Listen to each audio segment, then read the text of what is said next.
Hello students, welcome back once again. आज हम इस वीडियो में पढ़ेंगे लॉ ऑफ रिफ्लेक्शन को किस तरह से प्रूव किया जाए हाइजन वेव थ्योरी की हेल्प से। हाइजन वेव थ्योरी में कंफ्यूजन है ना, तो डिस्क्रिप्शन में जो पहली लिंक दी है वहां पर जाकर के जो है क्लिक करोगे तो आपको हाइजन वेव थ्योरी 5 से 7 मिनट में खत्म हो जाएगा। इसके साथ साथ 5 to 7 मिनट सीरीज की हर एक टाइमली नोटिफिकेशन आप तक पहुंचे तो सब्सक्राइब तो कर लेना, लेकिन बेल आइकन को जरूर हिट कर देना।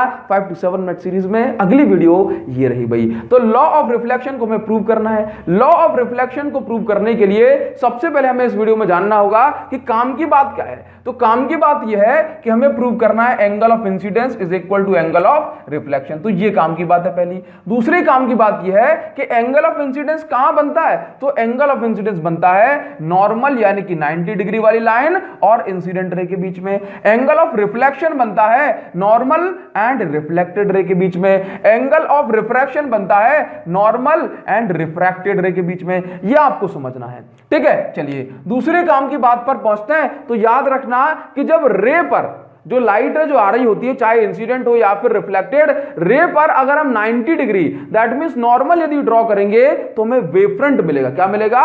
Wave front. तो मान लो अगर रे हमारी इस तरह से आ रही है, रे हमारी इस तरह से आ रही है, तो वेव फ्रंट कैसा मिलेगा? इन रे के परपेंडिकुलर। अगर मान लो रे ऐसे आ रही है तो वेव फ्रंट कैसे मिलेगा? वेव फ्रंट मिलेगा ये रहा वेव फ्रंट, ये 90 डिग्री पर। ये क्या है? ये रहा वेव फ्रंट, ठीक है। अगर मान लो रे ऐसी है तो वेव फ्रंट कहां है? मतलब वेव फ्रंट ये है, देखो 90 डिग्री पर। बस ये बात आपको समझनी है, बोला काम हो गया। अब जानते हैं कि डायग्राम कैसे बनाए। तो देखो यहां पर आपको समझना है कि मान लो हमारे पास ये एक रिफ्लेक्टिंग सरफेस है। क्या है? ये एक रिफ्लेक्टिंग सरफेस है। ये बना दी रिफ्लेक्टिंग सरफेस। अब देखिए यहां पर क्या हुआ कि यहां पर दो पैरेलल लाइट रे आ रही हैं जिनको हमने बोला इंसिडेंट लाइट रे। अब ये इंसिडेंट लाइट रे यदि आएंगी तो रिफ्लेक्ट भी होंगी, तो हमने कहा ये रही रिफ्लेक्टेड लाइट रे, तो ये रही रिफ्लेक्टेड। इसी तरह से ये वाली लाइट रे भी आएगी तो यहां से जाकर के ये रिफ्लेक्ट हो जाएगी, ठीक। नाउ अब इसके बाद हम जानते हैं ये वाला, जैसे हमने पढ़ा कि लाइट रे पर अगर आप 90 डिग्री ड्रॉ करोगे तो आपको क्या मिलेगा?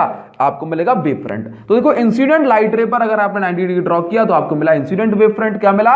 Incident wave front. नाउ अगर आपने रिफ्लेक्टेड लाइट रे, ये रिफ्लेक्टेड है, ये रिफ्लेक्टेड लाइट रे है, अगर आपने रिफ्लेक्टेड लाइट रे पर 90 डिग्री ड्रॉ किया तो आपको मिलेगा रिफ्लेक्टेड वेव फ्रंट। क्या मिलेगा?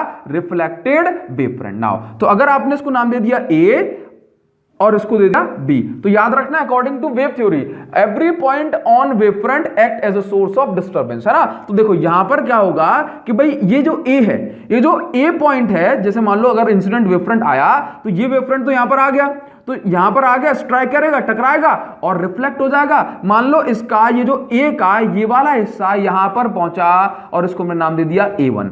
इसी तरह से ये जो बी वाला हिस्सा ये तो टकराया नहीं ना, तो ये आगे पहुंचेगा, तो हमने इसको नाम दे दिया B1 और उसके बाद ये रिफ्लेक्ट होके दोनों साथ मिलकर के आगे चले जाएंगे। तो देखो ध्यान से देखना, ये देखो ये रहा 90 डिग्री, ये रिफ्लेक्टेड वेव फ्रंट है, ये इंसिडेंट वेव फ्रंट है।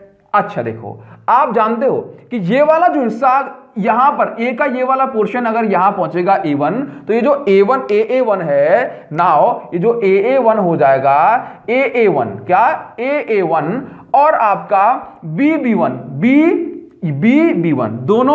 दोनों लाइट की स्पीड से आगे बढ़ रहे हैं और दोनों सेम मीडियम में जा रहे हैं, तो ये दोनों बराबर डिस्टेंस ट्रेवल करेंगे ना, तो स्पीड इनटू टाइम ये किसकी फॉर्मूला बन गया? डिस्टेंस का, है ना। तो AA1 is equal to BB1 कितना हो गया भाई? CT के बराबर। ना हो आपको क्या करना है, यहां पर एंगल फाइंड आउट कर लो जरा। देखना एंगल का कैलकुलेशन मैं आपको एकदम शॉर्ट ट्रिक बता रहा हूं पहले से, है ना। ट्रिक तो कुछ नहीं है लेकिन ये शॉर्टकट है कि प्लेन आपका जो इंसिडेंट वेव फ्रंट है, इंसिडेंट वेव फ्रंट और ये प्लेन के साथ डायरेक्ट एंगल I बना दो, और जो आपका रिफ्लेक्टेड वेव फ्रंट है, रिफ्लेक्टेड वेव फ्रंट और प्लेन के साथ डायरेक्ट एंगल R बना दो, सुखी रहोगे, है ना। और यहां पर आपको नॉर्मल देखो, जैसे ही लाइट स्ट्राइक करेगी आपको यहां पर नॉर्मल ड्रॉ करना होता है। क्या ड्रॉ करना होता है? नॉर्मल। क्या ड्रॉ करना होता है? Normal.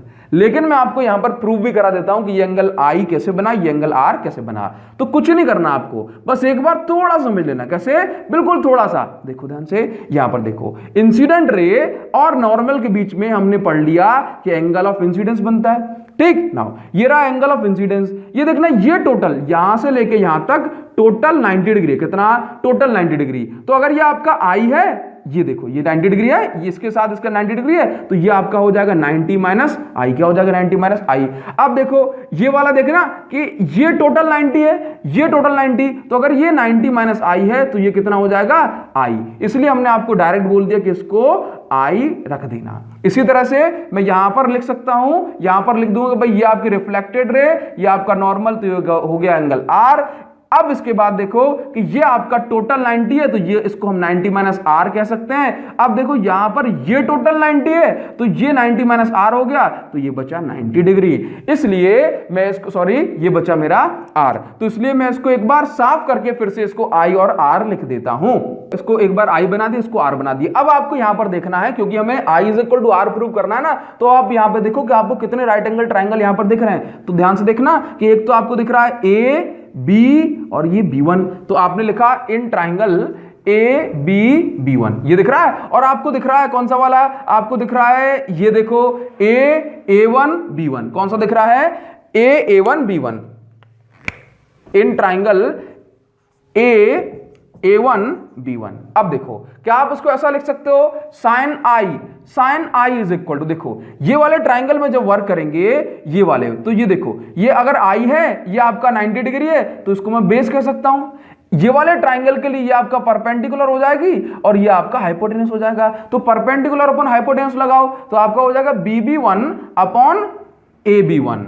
Sign i is equal to BB1 upon AB1। Similarly मैं यहां पे साइन आर लिखूंगा, तो ये आपका हो जाएगा इसके लिए परपेंडिकुलर, ये हो गया आर वाले के लिए, देखो आर और ये 90 बन रहा है, तो ये सॉरी आपका ये क्या हो गया बेस हो गया। इसके बाद ये हो गया आपका इस वाले ट्राइंगल के लिए परपेंडिकुलर, और ये आपका हाइपोटेन्यूस। तो परपेंडिकुलर अपॉन हाइपोटेन्यूस लगाओगे साइन आर का फॉर्मूला, तो ये हो जाएगा AA1 अपॉन आपका AB1। अब आपको कुछ नहीं करना, let's say this is equation number first, this is equation number second, this is equation number third. Now divide equation second by third. Dividing equation second by first, we get, यहां पर देखो ये divide करोगे तो आपको मिलेगा BB1 upon AA1। एक बार देख लो, है ना। आगे बढ़ेंगे तो ध्यान से देखो BB1 अपॉन AA1, BB1 और AA1 दोनों की वैल्यू क्या है CT, और इसकी वैल्यू भी क्या है CT, तो CT अपॉन CT बच जाएगी, CT बचेगा 1, तो AA1, तो आपको क्या मिल गया भाई, sine i is upon sine r is equal to आपका 1, तो sine i is equal to sine r, ये हो गया, क्रॉस मल्टीप्लाई कर दिया। तो आप लिख सकते हो if angle is very small, if angle is very small, जब एंगल बहुत छोटा होता है तो साइन आई को हम अप्रोक्सीमेटली इक्वल टू लिखते हैं आई के। तो हम यहां से प्रूव कर सकते हैं sine i is equal to sine r. ठीक है, तो ये आपका, तो साइन आर को आपने क्या लिख दिया आर, है ना। तो यहां से हम प्रूव कर सकते हैं लॉ ऑफ रिफ्लेक्शन को using Huygens wave theory. I hope you got my point. All the best you guys. Comment section में जरूर बता देना। Thank you guys.